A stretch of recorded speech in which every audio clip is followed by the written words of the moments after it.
നിന്റെ ദേശത്തെയും ബന്ധുക്കളെയും പിതൃഭവനത്തെയും വിട്ട് ഞാൻ കാണിച്ചു തരുന്ന നാട്ടിലേക്ക് പോവുക.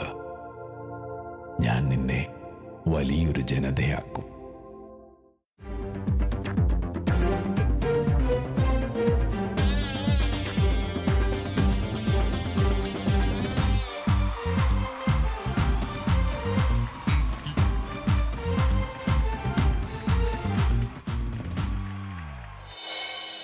നീതിമാന്മാരെ കർത്താവിൽ ആനന്ദിക്കുവിൻ, കിന്നരം കൊണ്ട് കർത്താവിനെ സ്തുതിക്കുവിൻ.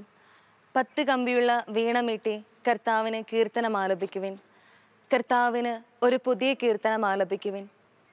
സങ്കീർത്തകൻ്റെ ഓരോ വാക്കും സഫലമാവുകയാണ് ഫീസ്റ്റ എന്ന ഈ പ്രോഗ്രാമിലൂടെ. കലാകാരൻ അനുഗ്രഹിക്കപ്പെട്ടവനാണ്. കാരണം കല ദൈവിക ദാനവും ജീവിതാവിഷ്കാരവുമാണ്.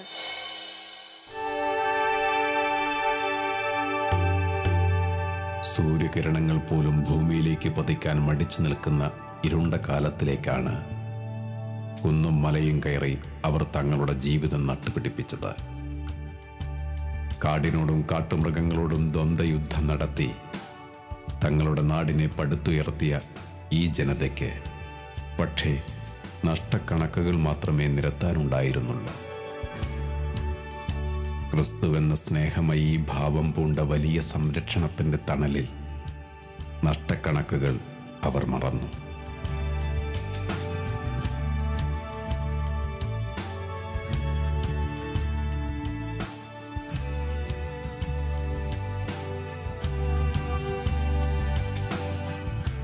ഇല്ലായ്മയുടെ വറുതിയിലും ഈ ജനത ഒരുമിച്ച് നിന്നു.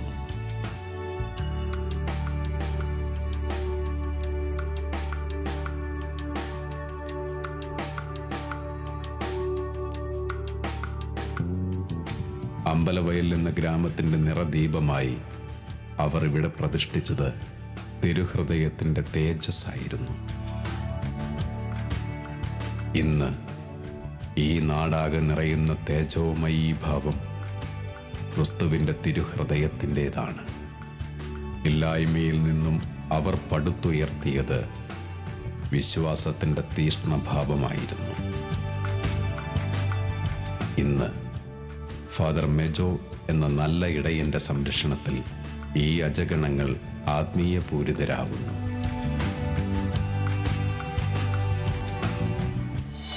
എന്നെ സംബന്ധിച്ചിടത്തോളം വളരെയധികം അടയാളങ്ങൾ ഈ ഇടവകയിൽ എനിക്ക് കാണുവാൻ വേണ്ടി സാധിച്ചു. വളരെ സന്തോഷം തരുന്ന, വളരെയധികം സമാധാനം തരുന്ന ഒരു പൗരോഹിത്യ ജീവിതമാണ് ഈ ഇടവകയിൽ എനിക്ക് നടത്തുവാൻ വേണ്ടി ഇന്നോളം സാധിച്ചിട്ടുള്ളത്. എൻ്റെ ഇടവകയിൽ 75ഓളം കുടുംബങ്ങളുണ്ട്. എല്ലാ കുടുംബങ്ങളും വളരെയധികം സന്തോഷത്തിലും സ്നേഹത്തിലും ഒരുമിച്ച് ഈ ദേവാലയത്തിന് വേണ്ടി ദൈവത്തിൻ്റെ ആരാധനയ്ക്കായിട്ട് സമയം ചെലവഴിക്കുന്നു. ഏകദേശം 6 കുടുംബ യൂണിറ്റുകൾ ഈ ഒരു മഹത്തായ ദേവാലയത്തിലുണ്ട്. 6 കുടുംബ യൂണിറ്റുകളും ഒത്തൊരുമിച്ച് വളരെയധികം ഉന്നമനത്തിനായിട്ട് പ്രവർത്തിച്ചു കൊണ്ടിരിക്കുന്നു. ഞങ്ങൾക്ക് ഞായറാഴ്ചകളിൽ 2 കുർബാനയുണ്ട്. അതേപോലെ തന്നെ എല്ലാ ദിവസവും രാവിലെ 7 മണിക്ക് കുർബാനയുണ്ട്. വെള്ളിയാഴ്ച ദിവസം പ്രത്യേകമായിട്ട് തിരുഹൃദയത്തിൻ്റെ വണക്കം ഞങ്ങൾ ആചരിക്കുകയും അതേപോലെ തന്നെ വിശുദ്ധ ജോൺ പോൾ പാപ്പായുടെ തിരുശേഷിപ്പ് വണക്കം നടത്തുകയും ചെയ്യുന്നു. ഈ ഒരു ഇടവകയുടെ വലിയൊരു അനുഗ്രഹമായിട്ട് ഞങ്ങൾ കാണുന്നത് ചൊവ്വ, ബുധൻ, വ്യാഴം ദിവസങ്ങളിലുള്ള ആരാധനയാണ്. വൈദികൻ കുടുംബങ്ങളോടൊപ്പം ഈ ആരാധനയിൽ ചെലവഴിക്കുകയും കുടുംബത്തിലെ ഓരോ അംഗങ്ങളെയും കണ്ടുകൊണ്ട് അവരോടൊപ്പം ഈ 1 മണിക്കൂർ ആരാധനയിൽ സംബന്ധിക്കുകയും ചെയ്യുന്നു. അതുമാത്രമല്ല, ഈ ഒരു അനുഗ്രഹീത നിമിഷം മറ്റു പലർക്കും തങ്ങളുടെ വ്യക്തിപരമായിട്ടുള്ള കുടുംബ പ്രാർത്ഥനകൾ നടത്തുവാനും വളരെയധികം പ്രചോദനമായി തീരുന്നുണ്ട്. ജീവിതം കൃതജ്ഞതയുള്ളതായിരിക്കണം. സഹജീവികളോടും സൃഷ്ടാവായ ദൈവത്തോടും ഓരോ നിമിഷവും നന്ദിയുള്ളവരായി ജീവിക്കാനുള്ള ആഹ്വാനം നമുക്ക് നൽകുകയാണ് സിയോനവിനു ഒരു ഗാനത്തിലൂടെ.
സന്തോഷത്തോടെ നന്മകളേറെ ചെയ്തു നടന്നിടാം. സന്തോഷത്തോടെ നന്മകളേറെ ചെയ്തു നടന്നിടാം. ഒരു നിമിഷവും ദൈവമേ നിൻ സ്തുതി പാടിടും ഞാൻ. ഓരോ ശ്വാസത്തിലും ദൈവമേ നിൻ നാമം വാഴ്ത്തിടും ഞാൻ. നിൻ സ്നേഹമാധുര്യം ആസ്വദിച്ചെങ്ങനെ ഭൂമിയിൽ മാലാഖയായി പാറിപ്പറക്കും വാനിലെ ദൂതുമായി പാടി നടന്നിടും. പാറിപ്പറക്കും വാനിലെ ദൂതുമായി പാടി നടന്നിടും.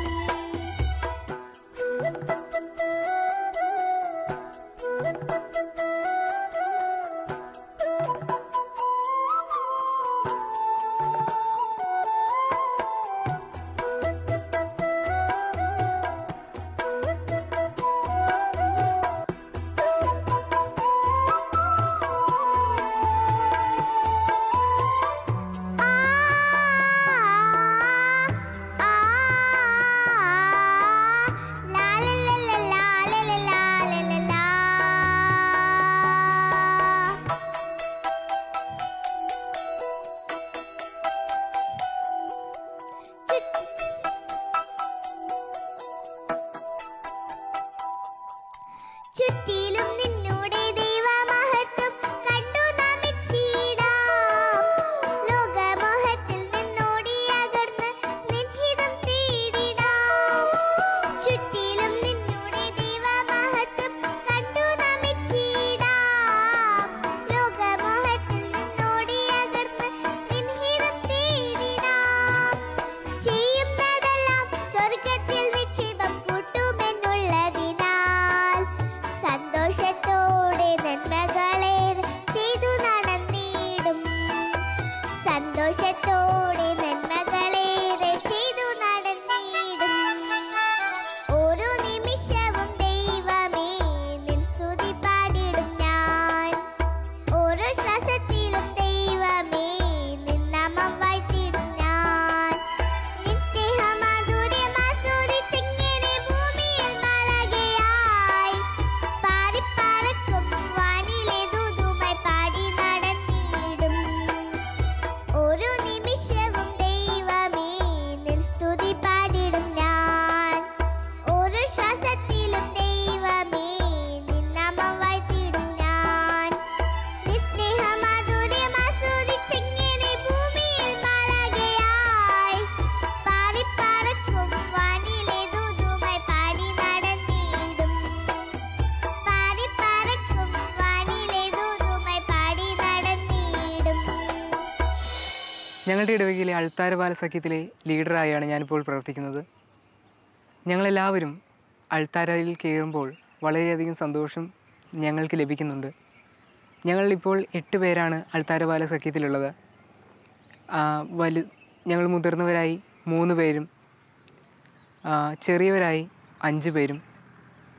ഞങ്ങളെല്ലാവരും വിശുദ്ധ ജോൺ ബെർക്ക്മൻസിൻ്റെ മാതൃകയിൽ വളരെയധികം സന്തോഷത്തോടു കൂടിയാണ് വൈദികനൊപ്പം അൾത്താരയിൽ സേവനം ചെയ്യുന്നത്. ഓരോ കുട്ടിയും ഞങ്ങളുടെ പള്ളിയിൽ ആദ്യ കുർബാന സ്വീകരിച്ചു കഴിഞ്ഞാൽ ആൺകുട്ടികൾ പ്രത്യേകിച്ച് അൾത്താര പാലകരാവാൻ വളരെയധികം ആഗ്രഹിക്കുന്നവരാണ്. അങ്ങനെ വളരെ ആഗ്രഹിച്ചാണ് ഞങ്ങൾ അൾത്താര ശുശ്രൂഷകരായത്. ഇപ്പോഴും ഞങ്ങൾ വളരെയധികം സന്തോഷത്തോടു കൂടിയാണ് ഈ അൾത്താര സഖ്യത്തിൽ സേവനം ചെയ്തുകൊണ്ടിരിക്കുന്നത്. ദൈവസ്നേഹത്തെ പ്രതിയുള്ള കാരുണ്യ പ്രവർത്തികളിലൂടെ ജീവിച്ചിരിക്കുമ്പോഴേ വിശുദ്ധയായി തീർന്ന വ്യക്തിയാണ് കൊൽക്കത്തയിലെ വിശുദ്ധ മദർ തെരേസ. ആ കനിവിൻ്റെ മാലാഖയുടെ മാതൃക ഉൾക്കൊണ്ടുകൊണ്ട് കൊച്ചു തെരേസയായി നമ്മുടെ മുന്നിൽ എത്തുകയാണ് എസ്സാ മരിയ. അമ്മച്ചൂരമ്മന തന്നിരട്ടെ ആമടി തട്ടി നീരുന്നോട്ടെ അമ്മ തന്നെഞ്ചിൽ ചൂടേക്കിറങ്ങ കുതിരിയുണ്ടമ്മേ കഥനം നിറഞ്ഞു കരളിലെ മുമ്പ് നീ തുടിച്ചേറിയമ്മ അമ്മേ ചൊല്ലോകരാജ്ഞിയമ്മേ നാഥേ മേരി മാതാവേ. മറ്റുള്ള ആളുകൾ എന്തു പറയുന്നു എന്ന് നോക്കാതെ മുഖത്തൊരു പുഞ്ചിരിയോടെ അതെല്ലാം സ്വീകരിക്കുക. നിങ്ങളുടെ ജോലിയിൽ വ്യാപൃതരായിരിക്കുക. വിശുദ്ധ മദർ തെരേസ നൽകുന്ന ഈ സന്ദേശം നമുക്കും സ്വീകരിക്കാം. കർത്താവാണ് എൻ്റെ ഇടയൻ, എനിക്കൊന്നിനും കുറവുണ്ടാകുകയില്ല. സൃഷ്ടിയുടെ മേൽ സൃഷ്ടാവിനുള്ള അനന്ത പരിപാലനയെ ഒരു ദൃശ്യവിരുന്നായി അവതരിപ്പിക്കുകയാണ് റോസ്ന.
మహాదయను నను గణించే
ഞങ്ങളുടെ ഇടവകയിലെ മാതൃസംഘടനയെ സംബന്ധിച്ച് പറഞ്ഞാൽ ഒരു സംഘടന എന്നതിലുപരി ഞങ്ങളുടെ ഇടവകയിലെ അമ്മമാരുടെ കൂട്ടായ്മയുടെ പരിശ്രമത്തിൻ്റെ സ്നേഹത്തിൻ്റെ ഒരു യോജിപ്പിൻ്റെ ഒരു പ്രസ്ഥാനമാണ്. മാതൃസംഘടനയുടെ പ്രവർത്തനങ്ങൾ എന്ന് പറഞ്ഞാൽ ഞങ്ങളെല്ലാ ഞായറാഴ്ചയും വിശുദ്ധ കുർബാനയ്ക്ക് ശേഷം മാതാവിനോട് പള്ളിയിൽ ഒത്തുകൂടി മാതാവിനോടുള്ള പാട്ടുപാടി പ്രാർത്ഥിക്കാറുണ്ട്. പിന്നെ ഉള്ള പ്രവർത്തനം എന്ന് പറഞ്ഞാൽ മാസത്തിലൊരിക്കൽ മീറ്റിംഗ് കൂടി ഒരു മാസത്തേക്ക് ചെയ്യേണ്ട കാര്യങ്ങളെല്ലാം ചർച്ച ചെയ്ത് രേഖപ്പെടുത്താറുണ്ട്. പിന്നെ പാവപ്പെട്ട ഭവനങ്ങളിൽ പോയി പ്രായമായ അമ്മമാരെയും രോഗികളെയും ഒക്കെ സന്ദർശിച്ച് അവർക്ക് വേണ്ട സാന്ത്വനവും പ്രാർത്ഥനയും വേണ്ടുന്ന ചെയ്യാൻ കഴിയുന്ന സാമ്പത്തിക സഹായവും ഒക്കെ കൊടുക്കാറുണ്ട്. നിങ്ങൾക്കറിയാമോ നിങ്ങളുടെ ചിരിയുടെ സ്വാധീനം? വിശുദ്ധ മദർ തെരേസയുടെ ചിന്തയാണിത്. മറ്റു ജീവജാലങ്ങളിൽ നിന്നും മനുഷ്യനെ വ്യത്യസ്തനാക്കുന്നതും ഈ ചിരി തന്നെയാണ്. പുൽക്കൂടിൽ തന്നെ കാണാനെത്തിയവർക്ക് ഒരു ചെറു പുഞ്ചിരി സമ്മാനിച്ച ഉണ്ണീശോയുടെ കഥയുമായി എത്തുന്നു ജോമോൾ. എൻ്റെ കഥയുടെ പേരാണ് കാലിത്തൊഴുത്തിലെ പുഞ്ചിരി. തണുപ്പ് കൂടുതലുള്ള ആ ദിവസം ഇടയന്മാർ ആടുകളെ നേർത്തലയിലാക്കി. ഇടയന്മാർ പുറത്ത് തീ കായാനിരുന്നു. പെട്ടെന്ന് പാറപ്പുറത്തൊരു മാലാഖ വന്നു. പേടിച്ചു പോയി. മാലാഖ പറഞ്ഞു, പേടിക്കേണ്ട, ഞാൻ നിങ്ങളെ സന്തോഷ വാർത്ത അറിയിക്കാനാണ് വന്നത്. പട്ടണത്തിൽ നിങ്ങളുടെ രക്ഷകൻ ജനിച്ചിരിക്കുന്നു. പിള്ളക്കച്ചിൽ പൊതിഞ്ഞ് പുൽത്തൊട്ടിയിൽ കടത്തിരിക്കുന്ന ഒരു ശിശു. ഇതും പറഞ്ഞ് മാലാഖ മറഞ്ഞപ്പോൾ ഇടയന്മാരുടെ പിടിപോയി. ആ രാത്രി തന്നെ അവർ ശിശുവിൻ്റെ അരികിൽ ചെന്നു. കൈ നിറയെ സമ്മാനങ്ങളുമായി ഇടയന്മാരെ കണ്ടപ്പോൾ ഉണ്ണീശയ്ക്ക് വളരെ സന്തോഷമായി. ഉണ്ണീശ അവർക്ക് നല്ലൊരു പുഞ്ചിരി സമ്മാനമായി നൽകി. Thank you. Have A nice day.